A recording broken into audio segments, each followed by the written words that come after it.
News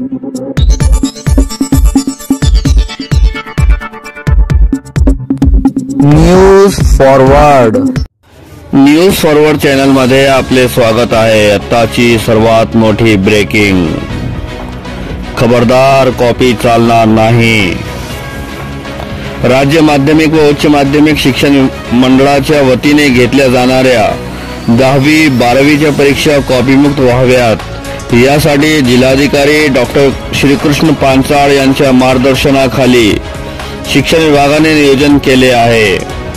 जिल्ह्यातील 82 केंद्रांवर 36,106 विद्यार्थी 12वीची तर 102 केंद्रांवर 32,243 विद्यार्थी 10वीची परीक्षा देणार आहेत। राज्य माध्यमिक व उच्च माध्यमिक शिक्षण मंडळाच्या वतीने फेब्रुवारी-मार्च महिन्यात 12वी आणि 10वीच्या परीक्षा घेण्याचे नियोजन करण्यात आले आहे।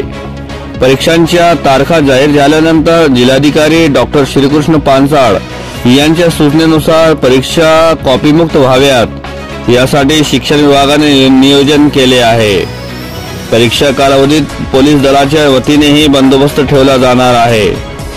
परीक्षा कॉपीमुक्त व्हाव्यात यासाठी बैठकांमध्ये सूचना देण्यात आल्या आहेत। शिवाय गाव स्तरावरही जनजागृती केली जात आहे। 12वीची परीक्षा 11 फेब्रुवारी ते 18 मार्च या कालावधीत घेतली जाणार आहे, तर 10वीची परीक्षा 21 फेब्रुवारी ते 17 मार्च या कालावधीत घेतली जाणार आहे। 12वीची 82 केंद्र आणि 10वीची 102 परीक्षा केंद्रे जिल्ह्यात आहेत। या केंद्रांवरील हालचालींवर सीसीटीव्ही कॅमेऱ्यांची नजर राहणार आहे।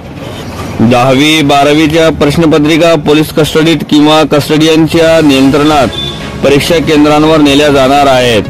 त्यावेळीही गरजेनुसार पोलीस बंदोबस्त दिला जाणार आहे।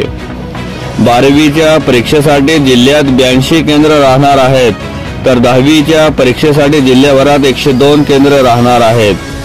या केंद्रांवर बंदोबस्त राहणार आहेत। परीक्षा कॉपीमुक्त व्हाव्यात यासाठी जिल्हास्तरीय तालुकास्तरीय अधिकाऱ्यांचा समावेश असणारी भरारी पथके नियुक्त होणार आहेत। केंद्रांवर बैठे पथके राहणार आहेत। गत 5 वर्षात ज्या परीक्षा केंद्रांवर कॉपी झाल्याचे समोर आले आहे तेथील संचालकांसह पूर्ण टीम यंदाच्या परीक्षेत बदलण्याचा निर्णय शिक्षण मंडळाच्या वतीने घेण्यात आला।